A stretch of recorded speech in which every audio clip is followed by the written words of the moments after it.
In the Deep South, long before the Trail of Tears, long before the history books were written, there was another story unfolding. A story of escape.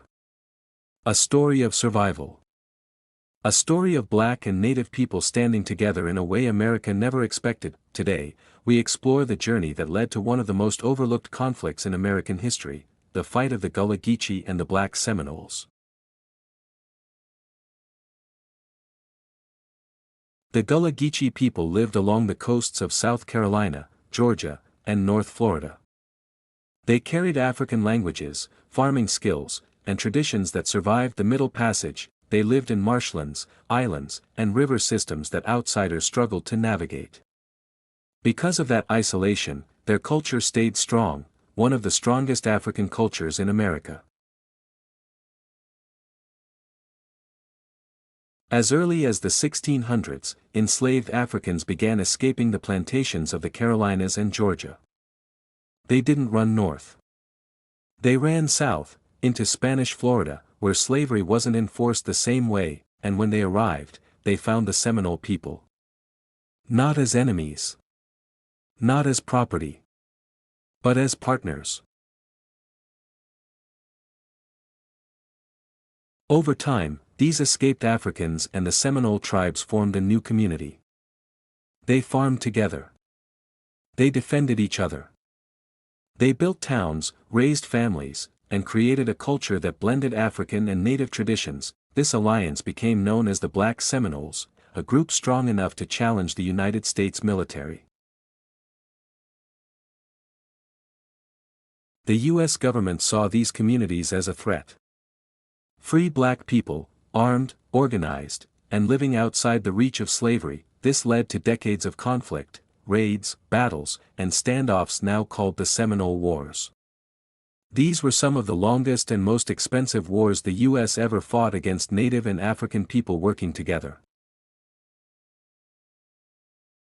When the government forced the Seminoles out of Florida during the Trail of Tears, they didn't just remove Native families.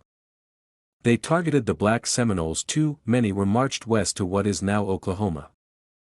Some escaped into the swamps. Some fled to Mexico. And some quietly blended back into the southern states.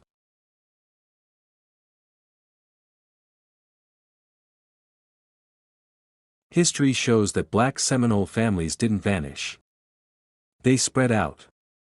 You can find traces in Georgia, coastal towns and river communities South Carolina, Gullah families with Seminole ties Mississippi, scouts and soldiers after the wars Texas and Mexico, some of the strongest surviving groups. Their story didn't end.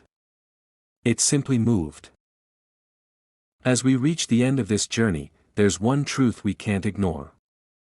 The story of the Black Seminoles didn't end on the Trail of Tears. It didn't end in Florida. It didn't end in Oklahoma. It didn't end in Mexico. It continued, quietly, in the families who survived. In the names that changed. In the stories that were whispered. In the traditions that never fully disappeared. Some Black Seminoles were forced west. Some escaped into the swamps. Some blended into Gullah Geechee communities along the coast. Others slipped into Georgia, South Carolina, Mississippi, Alabama, places where their descendants still live today, often without knowing the full story of where they came from. And that brings us to the question that sits at the heart of this entire episode. A question that reaches across generations, across states, across families. Did the majority of the Black Seminoles go out west during the Trail of Tears? Or are there many who stayed behind, spreading quietly throughout the southern states? And if that's true, what does that mean for Black Americans today? Could some of us carry Native American ancestry, mixed with Gullah Geechee roots, woven into our bloodlines without ever being told? The South is full of hidden stories. Some written. Some forgotten. Some carried in the DNA of the people walking around today. So before you say your family is just from Georgia, or just from Carolina, or just from Florida, ask yourself, is there a piece of the Black Seminole story in you? Because the past is never as far away as it seems.